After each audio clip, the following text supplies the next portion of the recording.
Mr. Lynch, Dr. Hagelin gave a very compelling image of a unified field, the basis of our thought, the basis of our behavior. And these compelling images have concrete reality in the functioning of our brain. Because the quality of the functioning of your brain determines the quality of the functioning of your mind. If you want a creative mind, you need a creative brain. If you want a calm, alert mind, you need a restful, alert brain. This relationship goes the other way as well. The brain not only generates experience, but each experience we have changes the brain. I want to spend a few moments on this. Every time you see something, you hear something, the words now going into your ears are creating this cascade of electrical activity over your brain.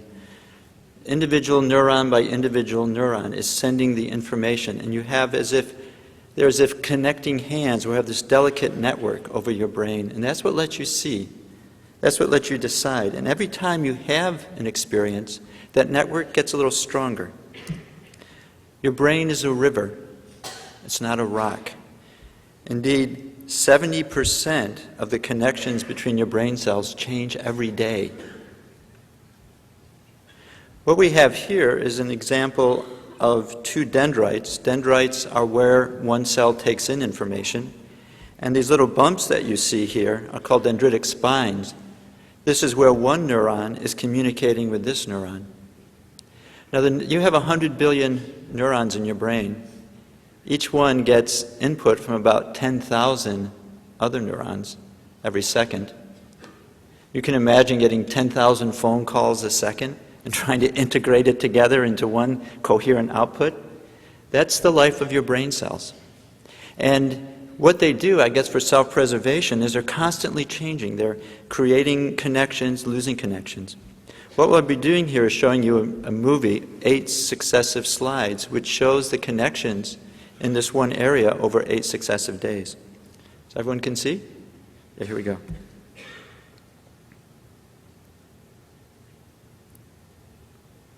Wow, did you see that? Yeah, I'll show you again. This is what happened. Your brain is incredibly plastic. You notice the bumps, the spines coming out here and then disappearing again. This is what's happening every day. This is what's happening when you play golf and you work on getting that strong, powerful drive. You're actually creating specific networks in your brain, and you're working them so they become very strong. We have some experiment here that was done with a chimpanzee that shows the result of continual experience. And all they did is they just touched the fingertips of the chimpanzee 20, 30 minutes twice a day. And so here we have the experiment. It's a very benign experiment. I'm sure the chimpanzee loved it. And what they did is they looked at the brain here, which responded to when the fingertips were touched. And they did this for about 3 months. And notice these areas, 3D and 2D are the notation for the second and third fingertip. Notice what happened after 3 months. Now, can you see that? Look at this. What's happened is whenever you have an experience, you devote more of your brain to processing that. And so when you get something, be it academic or sports or music or a thought, it's just that connection is now strong. Now, an important point here is all experiences change the brain. So when you're in a college class and you learn some fact, you've changed the brain.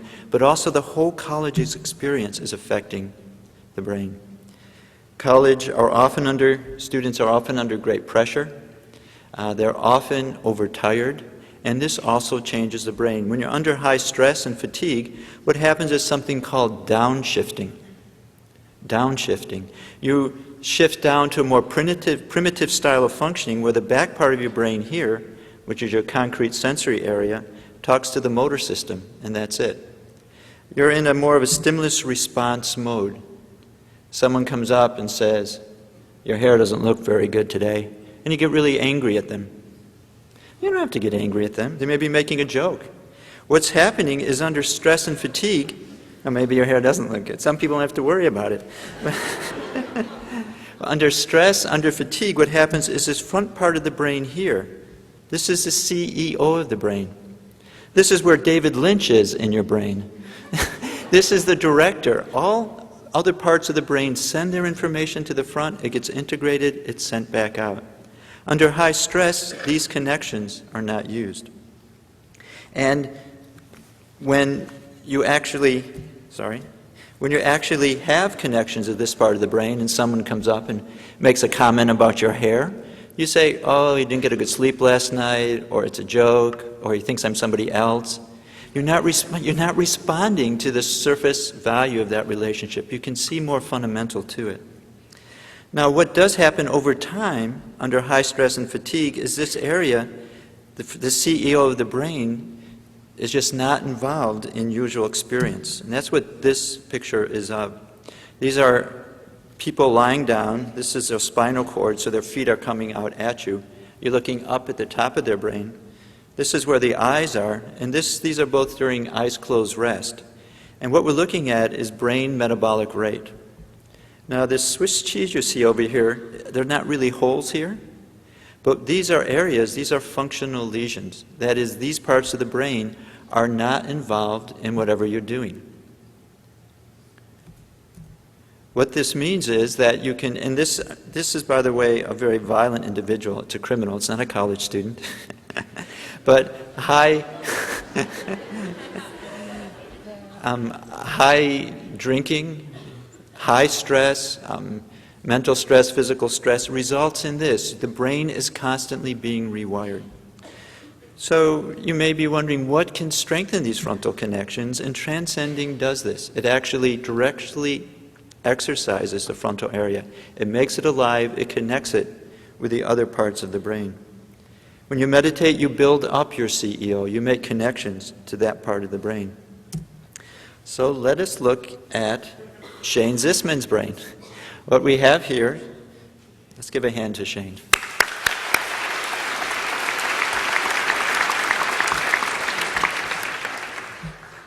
What we have here is a blue stretch cap.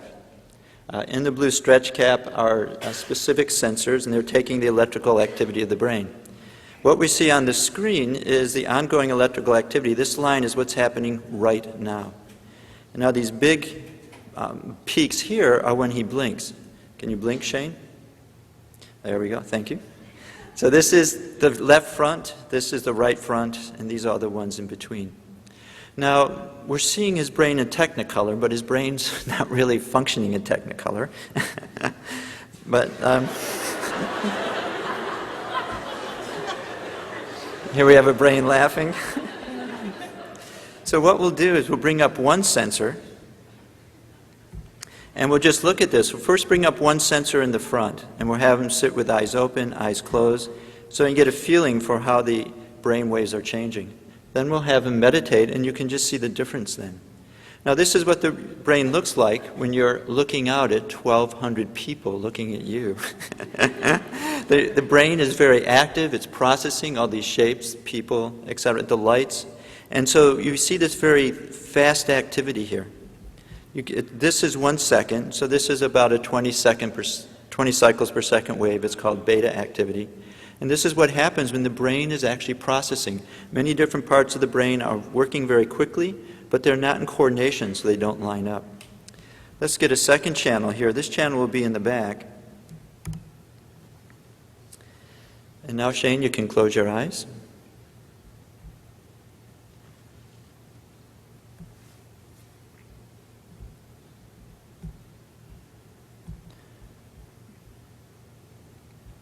Now, noticing this very rhythmical activity, it's primarily in the back here.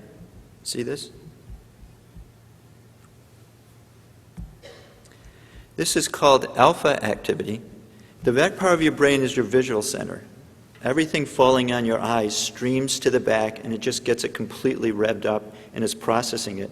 Lights, colors, movement, edges. You close your eyes, and that part of the brain can rest. And so this is resting rhythm of the cortex. This is the brain which is a restful but awake. Restful alertness, pure wakefulness. Now, Shane has been meditating since he was 5. Typically, when people just close their eyes, you don't see alpha activity in the front, as we do with Shane. This is remember what the front is? CEO. Thank you very much. It's very gratifying when you pick up the main points. This is the CEO. The CEO is always working, even when your eyes are closed. Self-talk, planning, analysis, it's always going on. This typically doesn't rest. This is the mental chatter that goes on in your brain. During the process of transcending, we see more of this in the front of the brain as well. Now, seeing this in a person just sitting with eyes closed is something that happens when someone has been meditating for a long time. And that is the pattern of meditation begins to be more a natural part of how their brain functions. Total brain functioning and that experience which Mr. Lynch, Dr. Hagelin have been describing of wakefulness, of bliss, of unboundedness, of self-sufficiency, of energy, all of that becomes available for whatever you're doing. Okay, so now we'll ask Shane to begin Transcendental Meditation.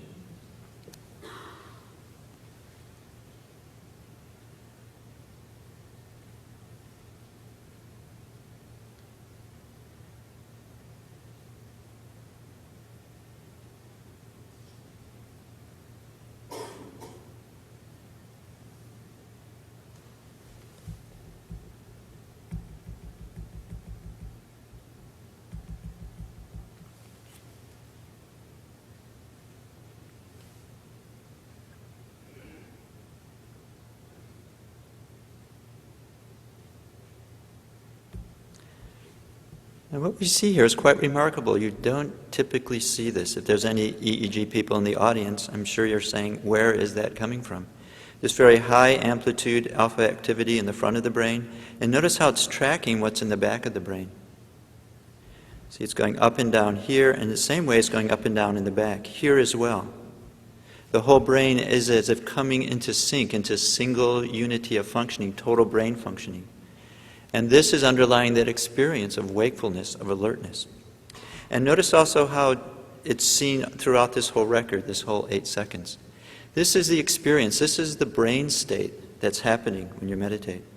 Okay, we'll let Shane meditate for a few minutes more and then we'll go on.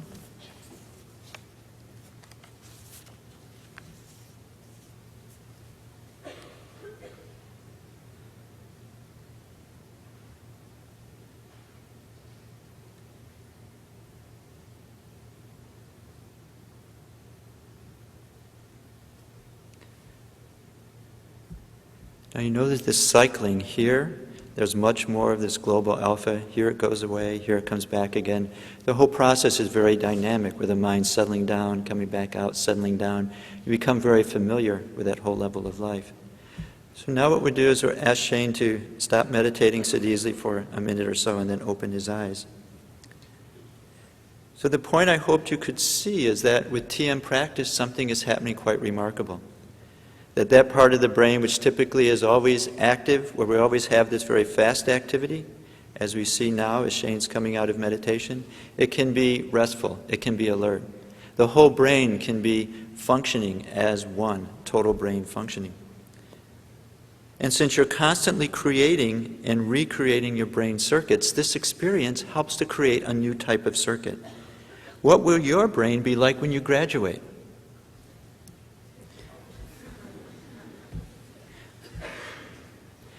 We've created a brain integration report card to try to quantify that.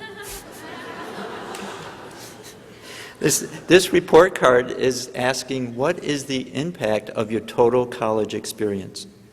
The impact of the grades, of the skills you'll learn, are creating some local circuits of coherence in your brain, but what about that underlying level of wholeness, of wakefulness? The total brain functioning complements your academic report card. So I'd like to leave you with one thought.